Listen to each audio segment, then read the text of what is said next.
Maayong adlaw sa inyong tanano. And for today's video guys is mamahaw data kay medyo layo naman kita sa oras ani, wala naman kita nahaom. Ug ang sudan nato ani is ang pinakadabis sa Pilipinas mo ang quicksaw no.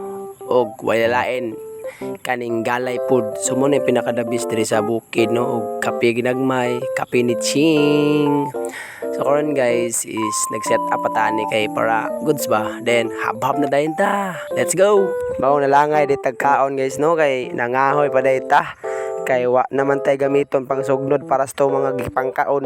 So nangahoy sa ako and kani nga time paminan ako murag nani siya sa alas 10 gor alas 11 basta kana. Klaro jud kay no nga piting gutom gyud kay ilhan gyud kayo sa hinungitan ba no nga perting gutom gyud ba oh hala habhab gyud siya kay para dili ma-brother ba kay na lisod na yung ma-brother ta ani maparehas na yun tani ka brother ani brother na kay ginistoryahan wa na nahaom ba ano pero lami jud kay ni magkaon ka nga na jud kay sigup-sigupon nga sabaw ug labi na kay ginakilaw nga galay mas nisamot pagud ang imong kaon no ug isa pa wala man tay laing maduolan nga mga suda no kung wala lagi tay choice mao magin may dali na to kaning quicksaw o kaning mga tinapa basta mga inana, mga dilata, mga noodles, mamay dali na to basta tinapulan nga tirada gali o dinalian nga tirada mao gid ka dool na ka sa quicksaw tinapa og bulad lami ka ng bulad oy labi nagmais imong kanon aw dabis kayo labi na nang ginamos guys pirti gid ang lami sa mais guys nya parisan dayon nimo og gatas nga ni kape aw dabis kayo sulbad ang pamahaw oy aw sulbad oy. So actually guys, kaning video ha guys nga akong edit karon is katop ning January guys. Kanya unsaon ta mga busy man kita sa school ani.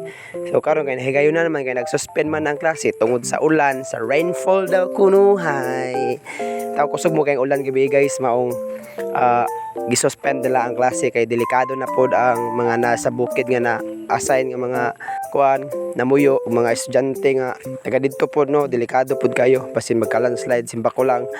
And karon mo na nga naka-decide ko nga ako ning i-edit karon kay lisod man pud og mo pa nato ni apiki na bukas sa oras kay eskwela naman pud ta. Karon ka nagahigayon man tag kuan kabakante man ta.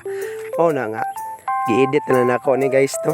So dira guys hapit na gyud ko magkaon dira na patilok na lang gali na no and jo ang akong tiyan kay nakulangan man batang akong baba kay giluod naman mo na nga magsigop-sigop ang tagsabaw dira para the best kaayo ba bitaw guys nakatry na mo ang inyong tiyan kay gutom pa kayo pero yung dila kay giluod na no makaingon gyud mo nga sayang pero unsa man taman wala tay choice mao mag-stop pagkaon no. So kana lang no daghang kayong salamat sa inyong pagsuporta. Again, I'm Chanley and salamat kayo sa paglantaw. Bye-bye. Please like and share. Thank you and God bless.